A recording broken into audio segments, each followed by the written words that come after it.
Man-made famine and starvation in Tigray, Ethiopia, continuation of war in a silent form? From Martin Plaut, by Fitsum H. Gebre, January 29, 2026. It is the beginning of New Year, everyone is hoping for a better future. Tigrayans do also hope for a better year. Nonetheless, the situation in Tigray will not be different in 2026 or beyond given the current famine and starvation, and continuation famine designed as a strategy by the central government of Ethiopia during the last 5 years. Famine and starvation are not new to Ethiopia. History of Ethiopia is characterized by endless famine. The Global Hunger Index, GHI, 2025, reports the overall hunger situation in Ethiopia is serious, measuring 20.0 to 34.9 in GHI severity of hunger scale. According to FuseNet, Ethiopia ranks 5th worldwide in absolute numbers, underscoring its continued centrality to the global humanitarian crisis. It stresses that Ethiopia's outlook remains fragile, particularly given the risk of renewed drought, conflict, and access constraints related to funding shortfalls. The World Food Programme, WFP, report that around 10.2 million people are expected to require humanitarian assistance in 2025 in Ethiopia, but its operations continue to face significant challenges from limited resources, pipeline disruptions, and conflict-related insecurity. The food situation in Tigray is more severe following the brutal war conducted during 2020 to 2022, accompanied with series of events happening during the last 5 years. My argument is indicating famine and starvation in Tigray is designed as a strategy by the central government to promote famine, starvation, and death of the civilians, on the top of the regime's lack of poor-based policies. The roles of the past and current transitional governments, dominated by the Tigray People's Liberation Front, TPLF, and elites supporting it, in the making of famine and starvation in Tigray may not be discounted. Before dwelling on the famine situation in Tigray, it is important to define concepts such as famine, starvation, and hunger. Famine, the extreme scarcity of food in a particular region or country, is often caused by natural factors such as drought, pest infestation, etc., and/or socioeconomic causes such as war, displacement, instability, etc.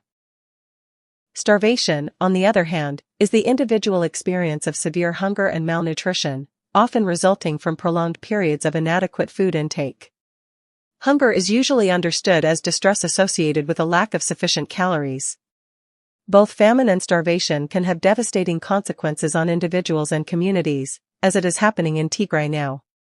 Although natural factors played a role in its making, famine and starvation in Tigray is primarily man-made. A Nobel laureate in economics, Amartya Sen, 1998, coined the term entitlement approach in famine and poverty, focusing on the Ethiopian famines of 1973 and 1974, among others, as inability of the individual to access food and other essential assets due to economic, political, and social factors.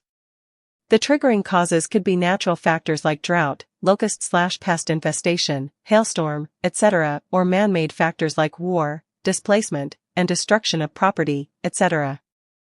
Famine as war strategy. Internally displaced people, IDP, in Hitsaf and other camps, are caused by the intentional dislocation of the people from western Tigray by the government and Amhara forces since November 2020. The IDPs and people in most parts of Tigray have been the victims of famine and starvation, as has been widely circulated in the social media. Famine in Tigray was the result of war strategy followed by the central government to starve the civilians, including those in IDPs. The policy pursued are full-scale blockade, including a near-complete halt of movement of people, goods, and humanitarian aid to and from the region, complete communication blackout like blockade of access to the media, closure of banks and freezing the bank accounts of ethnic Tigrayans, both within the region and nationwide. The multi-layered siege left Tigray almost entirely cut off from the outside world, with commercial and humanitarian supplies deliberately obstructed for most of the period. The communication blackout was implemented to deliberately produce and deliberately obscure, with aim to block the domestic and global attention. These policies resulted in widespread deprivation, suffering and death, much of which has received little documentation or recognition. The war resulted into large-scale and systematic destruction and looting of social and economic infrastructures, including industries, farms, irrigation systems, food stocks, crop fields, orchards, food storage facilities, and businesses across Tigray. The occupying forces also actively obstructed farmers from tilling and planting their land, destroyed crops and damaged farm property, slaughtered livestock, and deprived them of access to alternative sources of livelihood such as beekeeping, traditional gold mining, and seasonal migration. Drone attacks and aerial bombing campaigns, targeting market centers and transport vehicles made civilian movement and commercial activities within the region incredibly difficult, and caused major disruptions in access to health services, food, and related critical services. Satellite and ground evidence show a net loss of 543 square kilometers of arable land, and there are reports that show the war, in its 7th month in the conflict, was associated with a 37 percentage points increase in the probability of moderate to severe food insecurity. Urban deprivation, the starvation no one saw. The narrative on humanitarian crisis during the Tigray siege has overwhelmingly focused on rural famine and the plight of IDPs. While these stories are both tragic and important, they do not represent the full picture of the suffering. Largely absent from both aid frameworks and scholarly attention is the acute yet silent starvation that gripped urban professionals, civil servants, school teachers, university faculty, salaried workers reliant on bank accounts, and pensioned retirees. In many urban centers in Tigray, these middle-income groups were among the first to be impacted by the siege, yet they remained invisible in the humanitarian responses. Unlike rural residents, urban professionals who depended almost entirely on monthly salaries and modern banking infrastructure were appraised to have led stable and relatively predictable lives before the war. When the war began and the region was besieged, the whole ecosystem they depended on collapsed. Salaries ceased without warning, banks were closed and accounts frozen, telecommunications shut down, and, critically, these sections of the population were overlooked by humanitarian actors. What followed was physical deprivation and profound psychological distress, as many experienced hunger for the first time under conditions that offered no formal recognition of their suffering. Pensioners, often urban residents with savings in banks and dependent on the monthly retirement salary, but no physical assets, also plunged into destitution. The starvation in Tigray over the past 5 years should be understood within this context. The intent to starve the population was evident both in statements made by officials and in the actions taken during and after the war. Indeed, in its 2023 report, the UN-mandated International Commission of Human Rights Experts on Ethiopia, ICHREE, concluded that the Ethiopian government and its allies used starvation of the civilian population as a method of warfare, including by pillaging and destroying, removing, or rendering useless objects indispensable to their survival. Silence the guns, but starvation still continues. The guns are silent in Tigray since cessation of hostilities agreement, COHA, also known as Pretoria Agreement, signed between the central government and the TPLF. Despite the agreement, the central government continued to impose economic blockade, obstruction of humanitarian aid and fuel and medical aid supply.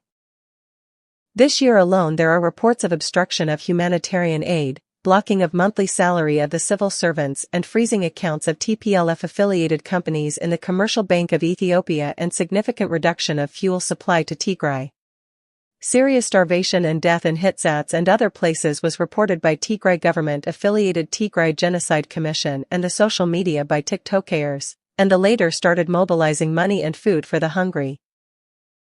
The governments denied of the existence of famine and starvation in Tigray. The government declared the attempt to mobilize contributions through social media is illegal and to be confiscated. Tigray is an orphan without a government. What is next? Tigray is in a political crisis threatening its existence as a national identity.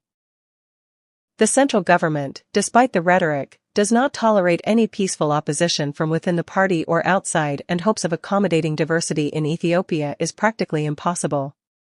It weakened all mechanisms of check and balances in the federal structure, dismantled functional and independent media, and replaced them by loyal media and by what it calls media serwit, literally means soldiers of the media.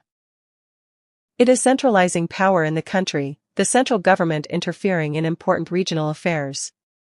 The central government is doing everything it can to indulge regions in endless crisis and conflicts. It, for example, weakens Tigray, divides it, made possible by the divisions within the TPLF, obliterates it piece by piece, and perhaps other regions as well. The TPLF has hindered any political reforms, weakened Tigray's unity and its negotiating power against the central government. Tragically, part of the TPLF wing, which claims itself to be true TPLF, chose to form alliance with the Shebia, Eritrean regime in a strategy called Tsimdo, which literally means pairing, despite the latter's active involvement in the genocide war in Tigray, together with the Ethiopian central government, and continues to occupy districts and sub-districts in Tigray bordering Eritrea. One article characterized the main attributes of TPLF as betrayal, venality, selfishness, and short-sightedness. The military oligarchy, which includes commanders of corps and above and ex-Tigrayan defense forces, TDF, is another important power center in Tigray, openly allied with the TPLF wing, exacerbating the political crisis. Otto Getachew, the ex-president of Tigray serving now as a cabinet member in the Abiy government, recent response to famine and latest political rhetoric sounds like intellectual prostitution, which is tantamount to self-destruction, from a picture that he used to depict during Tigrayan war. Getachew seems now to have been engaged in washing away widely documented crimes of the Ethiopian Defense Forces and Abiy Ahmed, the Prime Minister of Ethiopia, and other high-ranking functionaries, as the other wing of TPLF is doing with respect to Shebia. By calling now for the central government to take measure against the so-called TPLF, Getachew may enable another genocide in Tigray, while the multitude effects of the first genocide on the people are still lingering. The second interim government, as it was the case of the first, is unable to be a true government, standing for itself, the people, and serving the basic functions of a government in the region.